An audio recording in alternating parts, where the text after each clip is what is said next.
The Power Lunch Club attracts high-quality speakers from the public and private sectors. Its members like to hear about successes they can learn from, like the Edinburgh Science Festival. But perhaps one aspect of Simon Gage's talk they found most surprising was the slide that showed why countries like the UK were falling behind when it came to the number of young people who wanted to follow a career in science and technology.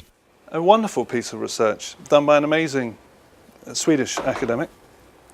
What we've got here is the richness of a country, the rich ones at the bottom, the poor ones at the top, as measured by OECD numbers. And then along here we've got people's inclination to become a scientist. Same graph for technologists.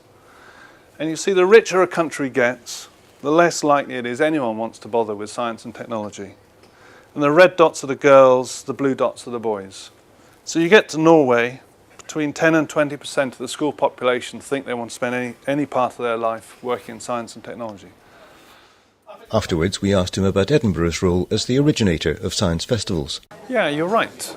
The science festivals were invented here 25 years ago, and it's now a global phenomenon.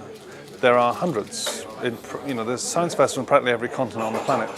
And we, luckily, have shaped ourselves to be a very good one. And so a lot of people tramp over to Edinburgh to see how it should be done and to learn from us. And we've helped a lot of people set up science festivals. And now we're much more actively selling events overseas. Edinburgh is now actually running a science festival based on its local model, but out in the Middle East in Abu Dhabi. How did that come about? Abu Dhabi the government there decided that it wanted a science festival. It has an ambitious program of investing in the human capital of its own people, recognizing that whilst it's got a century's worth of oil, that's still finite, and that they have to find other things to do. So they approached us and said, would you help us run this? And we went out and met and discussed and figured out how they were thinking of doing it and decided it'd be a good thing to do.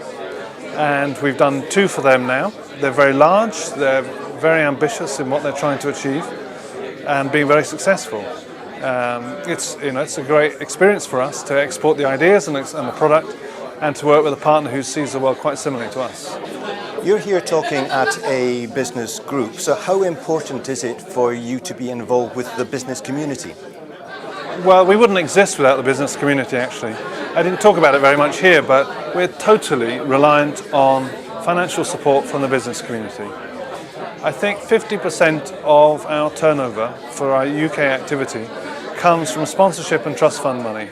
The business community is right in the middle of that. Local businesses, national businesses.